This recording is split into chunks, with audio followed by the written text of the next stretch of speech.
오늘 우리에게 주시는 말씀 로마서 8장 16절부터 30절 말씀인데요. 앞에 나온 말씀 4개의 구절만 함께 읽도록 하겠습니다. 교독할게요. 성령이 친히 우리의 영과 더불어 우리가 하나님의 자녀인 것을 증언하시나니 자녀는 또한 상속자 곧 하나님의 상속자 그리스도와 함께하는 상속자 우리가 그와 함께 영광을 받기 위하여 고난도 함께 받아야 할 것입니다. 생각하건대 현재 고난은 장차 우리에게 나타날 영광과 좋게 비교할 수 없도다.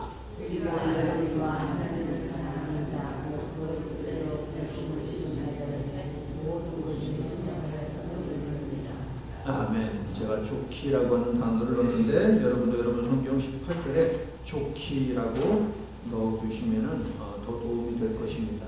좋기 비교할 수 없도다. 옛날 성경에는 좋기라고 하는 단어가 있었죠. 2023년의 1월 1일부터 기적에 관한 말씀을 계속 듣고 있습니다. 로마서 8장은 이러한 선포로 시작하지요. 로마서 8장 1절을 보니까 그리스도 예수 안에 있는 자에게는 결코 정죄함이 없도다. 성도 여러분, 예수님 안에 있는 사람은 심판주로부터 정죄 당하지 않음을 믿으십니까? 아멘. 자, 예수님이 그러면은 무엇을 했기에 죄인된 우리가 정죄를 받지 않게 되는 것입니까? 로마서 3장 23절부터 24절 말씀을 보시면 거기에 나오는데요. 함께 읽어볼까요? 시작. 모든 사람이 죄를 범하였음에 하나님의 영광에 이르지 못하더니 그리스도 예수 안에 있는 속량으로 말미암아 하나님의 은혜로 값없이 의롭다 하심을 얻은 자 되었느니라. 자, 밑줄 친 이르지 못하더니 의롭다 하심을 얻은이라고 하는 두 개의 단어를 눈여겨봐야 합니다. 먼저 이르지 못하더니 라고 번역된 단어는요, 떨어져 나가다 라고 하는 뜻입니다. 그리고 현재 진행형으로 되어 있습니다. 두 번째, 의롭다 하심을 얻은 이 단어는 옳다 여김을 받다라는 뜻으로 현재 분사형입니다. 자, 문법이 그렇다는 것이고요. 제가 쉽게 설명을 해드리면 3장 23절과 24절은 이런 말씀입니다. 우리가 하나님의 영광으로부터 쉬지 않고 멀리 떨어져 나가고 있는 그 순간에 의롭다 하심이 임했다. 이런 말이에요. 성도 여러분, 우리가 조금씩 좋아지고 있을 때 의롭다 해주시는 칭의의 은혜가 임한 것이 아니라는 말씀이죠. 우리가 하나님과 점점 가까워지고 있을 때에 칭의의 은혜가 임한 것도 아니라는 말씀입니다. 우리가 악을 향하여 거침없이 치다르며 죄를 짓고 있을 그때에 하나님의 의롭다 하시는 은혜가 임한 것입니다. 여러분 믿습니까? 죄인된 우리, 그것도 죄악의 늪에서 이리저리 뒹굴던 우리가 어떻게 이렇게 큰 은혜를 받게 되었느냐? 이르지 못하더니 그리고 의롭다 하심, 이 두 개의 단어 사이에 들어와 있는 말씀을 잘 보셔야 합니다. 어떤 사건이 있습니까? 한 사건이 있죠. 예수 안에 있는 속량이라고 하는 사건입니다. 모든 사람이 죄를 범해서 하나님의 영광에 이르지 못했다. 그런데 의롭다 하심을 얻었다. 왜냐하면 예수 그리스도께서 속량하셨기 때문에. 다시, 이르지 못했다. 그런데 의롭다 하심을 받았다. 이 사건이 있어서 그리스도의 속량해 주시는 사건이었군요. 자, 속량이라고 하는 단어는 그럼 무엇입니까? 값을 지불하는 행위입니다. 지불하는 행위, 이게 바로 속량입니다. 마태와 마가는요, 예수께서 대속물로 이 땅에 오셨다 하는 말씀을 하고 있는데요. 대속물은 무엇이냐? 지불하는 재물, 이게 바로 대속물에 해당하는 단어가 되겠습니다. 그러면 지불하는 재물은 돈이 될 수도 있고요, 짐승이나 물건이 될 수도 있고요, 땅이 될 수도 있고요, 집이 될 수도 있겠죠. 뭐라도 가져와서 그 값을 내는데, 그 값을 낼 때 이것이 바로 대속물이에요. 지불하는 행위, 이것이 바로 속량이라고 하는 뜻이고, 지불하는 내용, 이게 바로 대속물이라는 것인데, 두 개는 같은 뿌리에서 나온 단어예요. 똑같은 뿌리에서 이 두 개의 단어가 나왔다 하는 것이에요. 자, 죄의 삭은 사망입니다. 자, 삭시라고 하는 것은 값입니다. 죄를 지으면 생명으로 갚아야 한다는 의미가 되겠죠. 죄인된 인간은 그러므로 죄값을 생명으로 치러야만 했습니다. 그런데 기적 같은 일이 벌어졌습니다. 하나님께서 인간이 감당해야 하는 죄값, 즉 죽음을 대신 치르기 위해서, 속량하기 위해서 아들의 생명을 대속물로 내놓으셨다 하는 것입니다. 인간의 죄값 때문에 아들을 죽이셨고 대신 우리를 살리셨습니다. 그런데 여러분, 하나님은 거기에서 멈추지 아니하시고 황성하옵게도 이러한 우리를 자녀 삼아 주셨다 하는 것이, 우리 대신 친아들을 죽이시고 죽음에서 생명으로 우리를 이끌어 끌어내 주신 것도 기적이고 감사한 일인데, 우리를 양자와 양녀로 삼아 주시다니, 기적도 이런 기적이 어디에 있습니까? 여러분, 아멘이세요? 자, 양자라고 하는 이 단어는 참고로 알아두세요. 이거는 바울만 사용하는 단어입니다. 성경에 5번 나오는데 바울만 이 단어를 사용을 하고 있습니다. 자, 죄값을 치렀으니 죄가 없고 죄가 없으니 당연히 정죄를 받지 않죠. 그리고 정죄를 받지 아니하니 죽음의 문제도 해결되는 것이죠. 게다가 하나님의 자녀가 되고 부활과 영생이 허락된 것입니다. 우리는 하나님께서 은혜로 값없이, 또 은혜로 빼고 값없이 넣어요. 하나님께서 값없이 혹은 하나님께서 은혜로, 근데 두 개를 다 넣었어요. 강조하기 위해서. 우리에게 이 어마어마한 축복, 선물, 이런 것들을 주심으로 말미암아 죄의 문제도 해결되고 죽음의 문제도 해결되고, 더 나아가서 하나님의 자녀가 되어서 우리에게 영생이 약속이 되었다, 보장이 되었다. 이것이 은혜이고 기적인 줄로 믿습니다. 보세요, 여러분. 하나님께서 지불하셨기 때문에 분명하게 이야기하잖아요. 하나님이 지불하셨어요. 그래서 하나님의 은혜로 값없이라고 적혀 있는 거예요. 하나님이 지불하셨어요. 우리가 돈 낸 건 없다고요. 우리가 갚아야 했던 모든 빚을 하나님이 다 갚아주셨다고요. 속량해 주셨다고요. 언제? 우리가 죄의 나락으로 떨어지고 있을 그때에, 현재 진행형 나락으로, 죄의 나락으로 떨어지고 있을 그때의 말입니다. 할렐루야. 예수님이 대속물이 되신 사건 덕분에 죄악의 구렁텅이에서 뒹굴고 있던 현재 진행형 우리에게 하나님의 의롭다 하시는 은혜가 임할 수 있었다. 이게 바로 은혜고 이게 바로 기적이다라는 거예요. 그러니까 우리가 2023년을 시작하면서 예수님, 우리의 삶에도 나의 삶에도 기적을 행해 주시옵소서라고 간구할 때에 이 기적을 우리가 망각하면 안 돼요. 이 기적을 기억하고 이 기적에 대한 감사가 있는 사람들에게 하나님께서는 우리가 기대하는 그러한 기적의 내용도 허락하신다라는 것입니다. 그렇습니다, 성도 여러분. 기독교가 말하는 은혜는 인간의 노력으로 얻어지는 것이 결코 아닙니다. 인간이 아직 죄인으로 살고 있을 때, 인간에게 눈 멀어버린 하나님께서 사랑으로 주신 하나님의 선물, 이것이 바로 은혜다라는 사실입니다. 믿으시죠? 로마서 5장 8절도 이 사실을 뚜렷하게 증거합니다. 우리가 아직 죄인 되었을 때에 그리스도께서 우리를 위하여 죽으심으로 하나님께서 우리에 대한 자기의 사랑을 확증하셨느니라.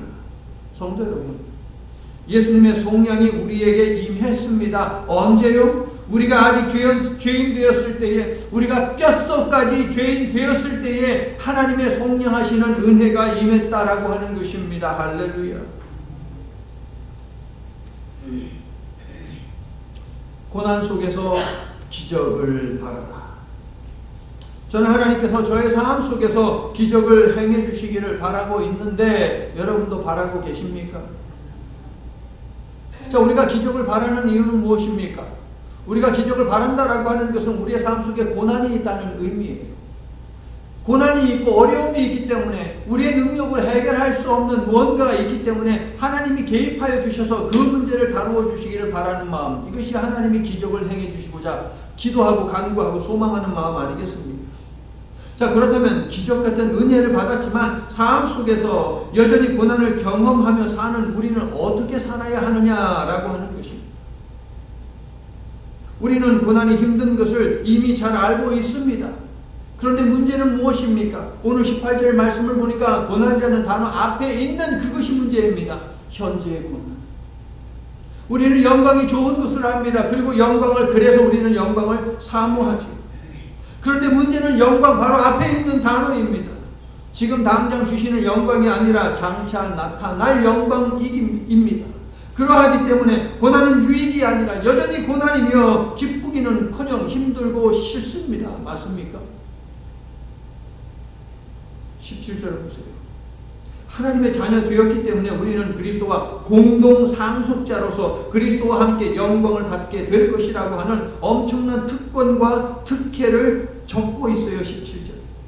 하나님께 속한 모든 복을 받을 자격이 주어졌다라고 하니 정말 참 좋지 않습니까, 여러분? 그런데 별로 안 듣고 싶은 말씀이 바로 이어집니다.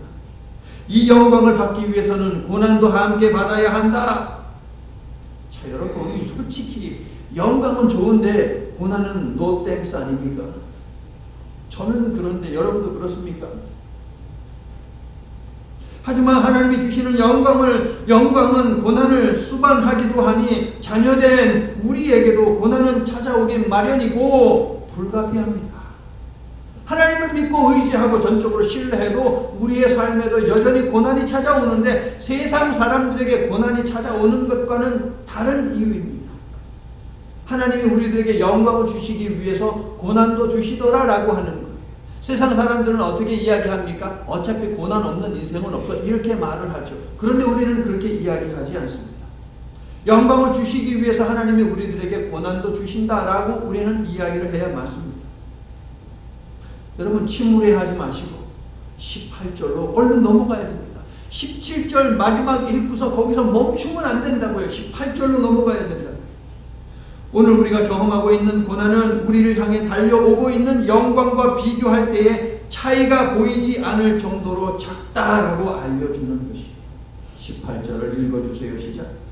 생각하고 현재 고난은 장차 우리에게 나타날 영광과 비교할 수 없다. 자, 여러분, 생각하건대 다음에 중요한 그리스어 단어가 하나 있어요. God라고 하는 단어인데 참으로라고 하는 뜻이에요. 그래서 옛날 성경에는 그것을 저쪽으로 보내가지고서 좋기라는 단어로 설명을 했거든요. 이게 맞아요.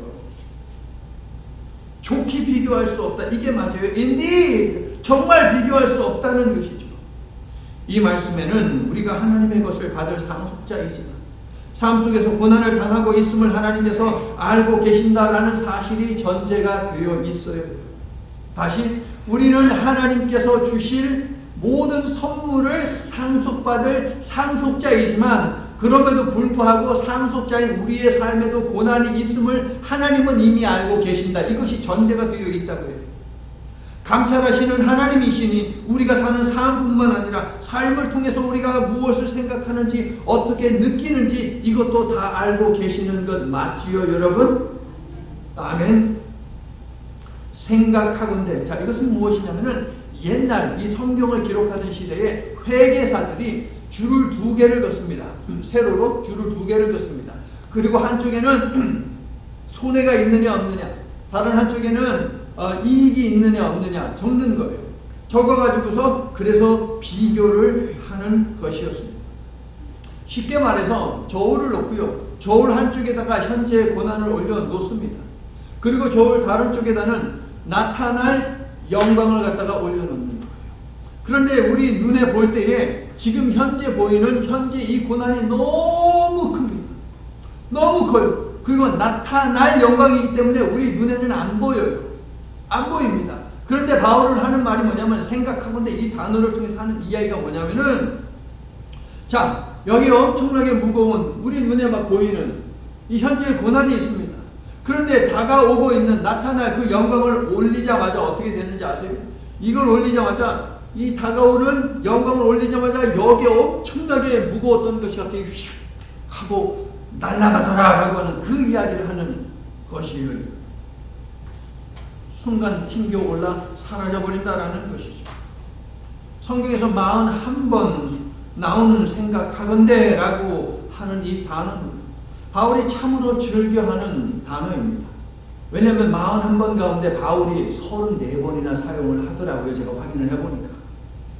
이 단어는 로마서에만 몇 번 나오느냐? 19번이나 나와요. 그런데 나올 때마다 확인을 해보면 믿음에 관한 내용이 나옵니다. 생각하건대, 믿음에 관한 이야기를 하면서 바울은 생각하건대 라는 말을 하면서 무엇을 이야기하느냐? 확실하다는 이야기를 하고 있어요. 확실하다. 내가 경험을 해봤는데 확실하다라는 거예요. 현재의 고난이 장차 우리에게 나타날 영광과 좋게 비교할 수 없다라는 것을 나는 확신한다. 이게 바로 생각하건대. 그냥 좀 생각을 해보니까 이런 의미가 아니라 내가 정말 확신한다 이 말. 찬송가로 표현하면 무엇입니까? 내가 믿고 또 의지함은 내 모든 형편하시는 주님 늘 보호해 주실 것을 나는 다 함께 확실히 아네. 바울이 이 말을 하고 있는 내 모든 형편, 처지, 상황, 환경 다 하시는 주 여호와 하나님께서 나를 보호해 주실 것을 나는 확신한다. 할렐루야. 생각하건대, 확신하건대 현재의 고난은 장차 우리에게 나타날 영광과 비교할 수 없도다. 고난이 없는 인생은 없는데 22절을 보니까 인간만 고난당하는 것이 아니라 피조물도 고난을 당하고 있습니다. 21절을 보니까요, 피조물이 고난당하는 이유가 나오지요. 인간의 죄 때문에. 왜 인간의 죄 때문에 피조물이 아파할까요? 인간은 하나님 앞에 범죄하기 위해서 피조 세계에 존재하는 것들을 막 악용하고 오용했거든요. 나무를 숭배하고요, 돌을 숭배하고요, 그것을 깎아가지고서 우상을 만들고요. 그래서 피조 세계가 신음하더라라고 하는 말이에요. 그래서 피조 세계가 악을, 죄를 짓기 위해서 파괴가 되었다라고 하는 것이 피조 세계가 인간의 죄로 말미암아 함께 더불어 망해갔다라는 의미인 것이죠. 그래서 피조물은 누구보다도 인간들이 부패와 타락과 그로 인한 죽음에서 해방되어 하나님의 자녀가 되기를 19절 고대했습니다. 21절 바랐습니다. 왜냐하면 하나님의 자녀가 영광을 얻을 때에 피조물도 함께 영광을 얻게 될 것이기 때문이죠. 자, 여러분, 나무는 생명이 있습니다. 그렇죠. 돌들이 찬양하리라 라고 예수님이 말씀하셨습니다. 돌들도 하나님을 찬양하기 위해서 하나님이 만드셨다라는 것이죠. 그런데 하나님을 찬양하는 일에 사용하지 아니하고 우상 숭배에 사용하고 죄를 짓는 데 사용을 한다면 하나님께서는 피조 세계도 아파하게 하신다. 피조물은 고난과는 좋게 비교할 수 없는 영광이 다가오고 있음을 알고 있기 때문에 22절을 보니까 피조물은 우리 믿는 성도들과 함께 고통을 겪고 있습니다. 고난이 아니고 고통이라고 되어 있죠. 해당하는 단어는 무엇이냐? 어떤 고통이냐? 해산의 고통입니다. 해산의 고통. 아기 낳을 때의 고통. 아기를 낳은 후 육체적으로 고통이 없는 것은 아니지만 아기를 보는 그 기쁨에 비할 수 없지. 아기를 낳기 전에는 산고의 시간을 생각하며 두렵고 걱정이 되지만 장차 태어날 뱃속의 아기로 인해서 산모는 힘을 얻게 되지 않습니까? 그러므로 피조물의 고통이라 함은 이런 것입니다. 괴로워 탄식하지만 괴로움에만 머무는 탄식이 아니라 다가오는 영광을 소망하는 탄식이더라. 그래서 22절은요, 피조물의 우리를 향한 응원이다라고 저는 말하고 싶습니다. 고난당하는 믿음의 사람들을 향해서 이 피조 세계가 외치는 것이에요. 고난에 머물지 말고 미래에 끌어안게 될 영광이라고 하는 아기를 생각하며 고난이라고 하는 산고를 이겨내라. 피조물의 외침이 여러분 들리십니까? 카피트가 외치고 의자가 외치고 이 벽이 교회 건물이 외치고 여러분이 밖에 나가면 자연세계가 우리를 향해서 외치고 있는 것이에요. 고난과 결코 비교되지 않는 영광이 곧 도착할 것입니다 라고 말이에요. 할렐루야. 자, 그런데 여러분, 말씀드린 바와 같이 고난은 고난인데 현재의 고난이어서 문제입니다. 영광은 영광인데 지금 당장의 영광이 아니고 앞으로 나타날 영광이어서 문제예요. 우리는 현재라는 시간을 살고 있거든요. 그래서 믿음으로 사는 것은 참 쉽지 않습니다. 믿음이 흔들릴 때가 분명히 있어요. 란던이라고 하는 정말 미국 남침례교 그 교단에서는 정말 유명한 목사님이 있습니다. 옛날에 카세트 테이프가 있지 않았습니까? 거기에다가 바이블 스터디 하는 것을 갖다가 녹음을 해가지고 그것을 막 돌리면서 그렇게 선교를 했습니다. 세계 돌아다니면서 바이블 컨퍼런스 이런데 성경에 관한 뭐 세미나 이런 데 막 돌아다니면서 수없이 많은 설교를 하고 많은 책도 썼던 분입니다. 란던. 그런데 이 목사님에게는요, 우울증을 앓고 있는 고등학생 아들이 하나 있었습니다. 그런데요, 이 아들이 우울증 때문에 약을 복용하는데 너무 견디지 못해서 약을 과다 복용해서 의지적으로 그렇게 자살로 생을 마감을 하고 말았습니다. 그 아들의 장례식을 마치고 나서 3일 후에 목사님이 설교를 해야 했는데 계속해서 설교를 하다 보니까 그 주일에 설교해야 하는 말씀이 어디냐? 로마서 8장 28절에 있는 말씀, 우리가 읽은 바로 그 본문의 말씀입니다. 우리가 알거니와 하나님을 사랑하는 자 곧 그 뜻대로 부르심을 입은 자들에게는 모든 것이 합력하여 선을 이루느니라. 수많은 설교를 했습니다. 로마서 8장 28절에 있는 말씀으로도 여러 번 설교를 했을 것입니다. 그런데 그날 목사님은 이렇게 입을 띄었습니다.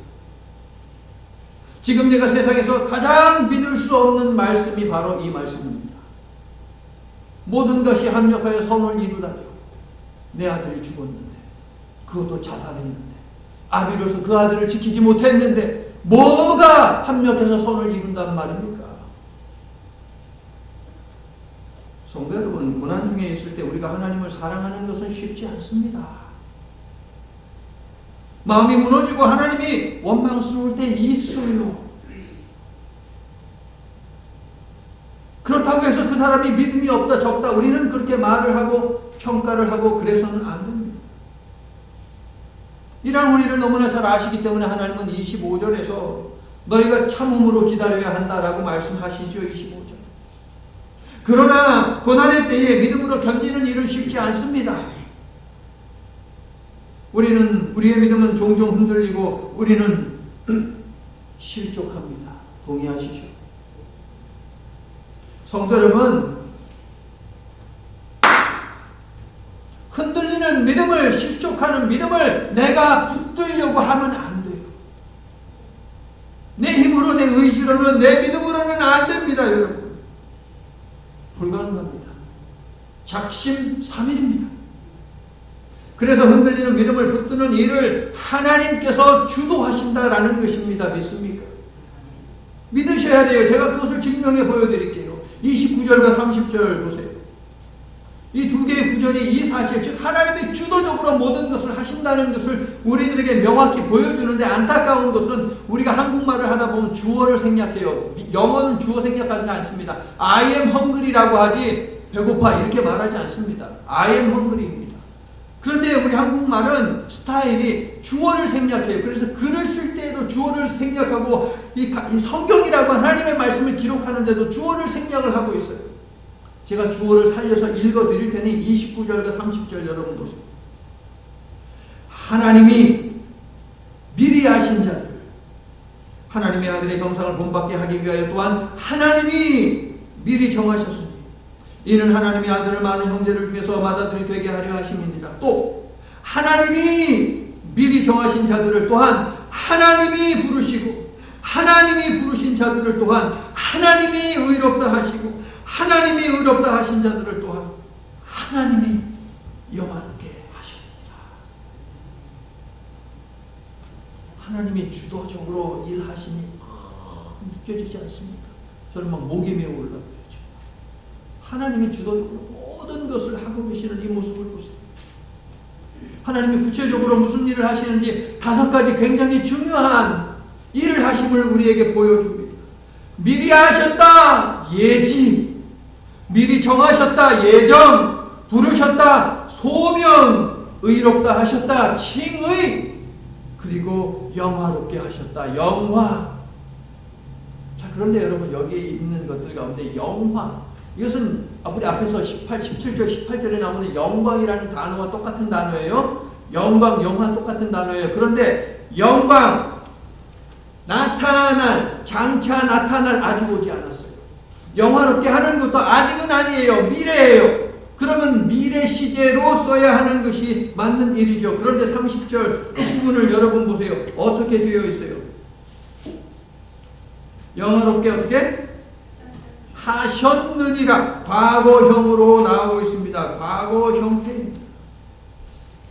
자, 이것을 예언자적 과거 시제라고 부릅니다. 예언자적 과거 시제. 무슨 말이냐면 하나님은 틀림없는 분, 실수가 없으신 분이기 때문에 미래에 일어날 일이지만 이것은 이미 일어난 일이다 라고 하는 말입니다. 그것을 제가 예전에 경륜이라고 하는 단어로 수요 예배 때 설명을 해드린 기억이 있는데, 예언자적 과거, 예언자적 미래, 뭐 이런 것. 그렇죠? 지금 여기서는 예언자적 과거 시제이죠. 하나님은 틀림없는 분이시기 때문에 그가 미래에 관한 말씀을 하셨다 하더라도 이미 이루신 것이다 라는 믿음의 고백인 것이죠. 이것은 성경에 많이 있습니다. 자, 영광과 영화는 같은 단어라고 말씀을 드렸어요. 그러므로 18절은요. 하나님께서 틀림없이 우리에게 주실 영광이니 고난을 견뎌라 라고 하는 격려의 말씀인 것이죠.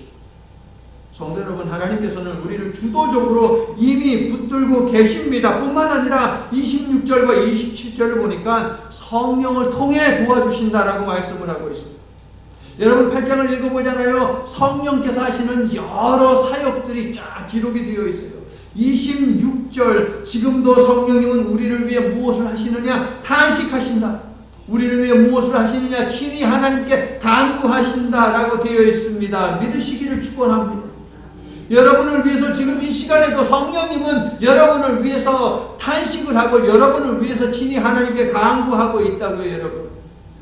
그래서 우리가 찬양을 하자고요, 여러분. 성령님 일하시옵소서, 우리를 다스리소서, 만지소서, 크신 능력 주소서. 이렇게 성령님 일하시옵소서. 누구를 위해서? 나를 위해서.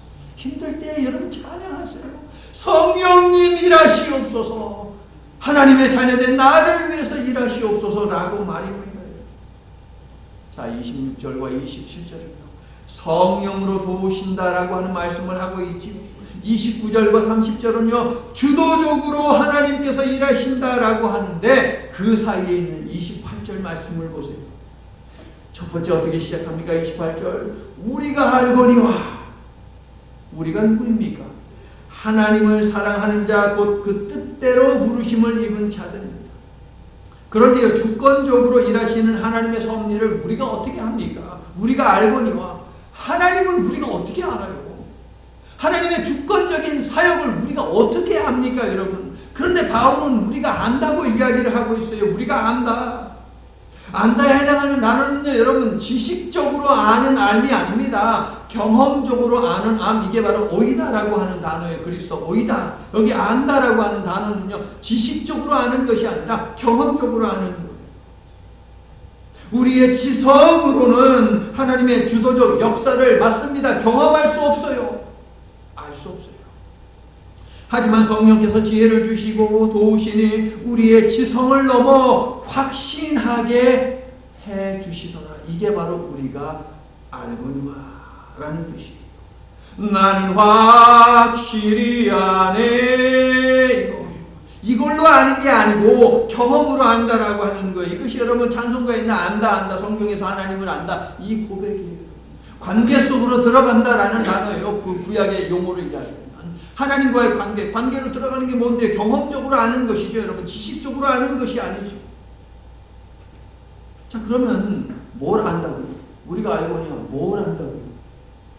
오늘 본문에 따르면 모든 것이 합력하여 선을 이룸, 이것을 알게 된다라고 오늘 말씀을 이야기합니다.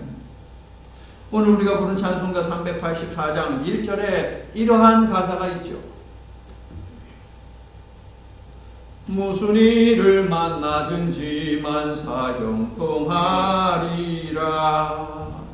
정말 힘이 되고 위로가 되는 이 가사로 인하여서 많은 그리스도인들의 사랑을 받는 찬송가 중에 하나. 무슨 일을 만나든지 만사형통하리라. 정말 힘이 돼요. 자, 여러분, 여기 무슨 일? 만사. 만사는 모든 일 아닙니까? 만사는 모든 일입니다. 무슨 일? 모든 일이라는 의미죠. 자, 그렇다면 모든 일은 정해진 범주가 없는 말 그대로 모든 일입니까? 어떠한 일입니까, 여러분? 모든 일, 어떤 일이든 형통한다라고 하는 그런 의미입니까, 여러분? 여러분, 이 찬양의 가사 384장을 보게 되면 왼쪽 제일 위에 이 찬양의 가사를 쓴 사람이, 찬송가의 왼쪽 제일 위에는 작사자예요. 이 가사를 쓴 사람이거든요. 거기 보면 페니 F 그 다음에 크로스비라고 하는 이름이 있어요. 자, 우리 여성분인데요. 이분이요 수많은 찬송을 썼어요. 제가 찬송가를 그래가지고 말씀을 준비하면서 찾아봤어요. 찾아봤는데 우리 찬송가 중에서 이분이 쓴 찬송이 총 22곡이나 있더라고요. 근데 이분이 22곡만 쓴 게 아니에요. 9,000편 넘는 찬양의 가사를 썼어요, 여러분. 자, 무슨 일을 만나든지 만사 형통하리라. 저 밑에다가 뭐 어떤 말씀이 있습니까? 로마서 8장 28절 왜 적었을까요?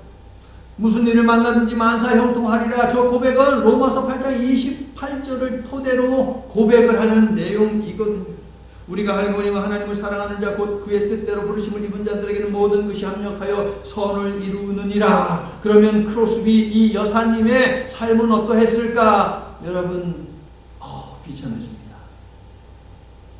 왜?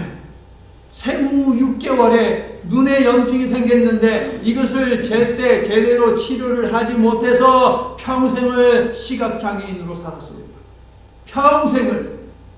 그 어렸을 때 6개월 때 치료를 하지 못했어요. 그러나 이 크로스비 여사님은 여리고의 맹인 시각장애인 바디메오가 눈뜬 사람들이 보지 못했던 것을 보았던 것처럼 이 땅에 눈뜨고 살고 있는 수많은 사람들이 보지 못하는 것을 이 크로스비 여사는 보았고요. 9,000편이 넘는 찬송가의 가사를 썼다라는 것이. 비록 앞을 못 보는 삶을 살고 있지만 하나님께서는 그녀의 불행을 통해 선을 이루셨다 하는 것입니다. 그래서 저 가사가 나온 거예요. 찬송가 가서 무슨 일 그리고 만사 8장 28절에 모든 것 파란색으로 해놨는데 여러분 좀 식별이 될지 안 될지 모르겠어요. 여기에는 건강과 성공과 번영과 같은 좋은 일들도 포함되지만 로마서 8장 전체를 고려할 때에 여기에 있는 모든 일, 여기에 있는 모든 것, 저 무슨 일, 뭐 만사 형통, 만사라고 하는 이 단어는 무엇이냐? 우리의 입에서 삶에서 탄식과 신음이 나오게 하는 질병과 절망, 염려와 불안, 그리고 실패와 죽음과 같은 반갑지 아니한 현실이 바로 무슨 일이고 만사고 모든 것이에요. 18절의 용어로 말하자면 뭡니까? 고난이에요. 고난을 만나더라도 고난 가운데서도 형통하게 해주신다. 고난들이 합력하여서 선을 이루게 하나님이 만들어 주신다라는 고백의 8장 28절 말씀이더라라는 것이죠. 하나님께서는요, 합력하여, 즉 우리가 경험하는 모든 고난의 문제들이 합쳐져서 선하게 되도록, 그래서 18절 우리에게 영광이 되도록, 30절 우리가 영화롭게 되도록 일하신다 하는 것입니다. 할렐루야.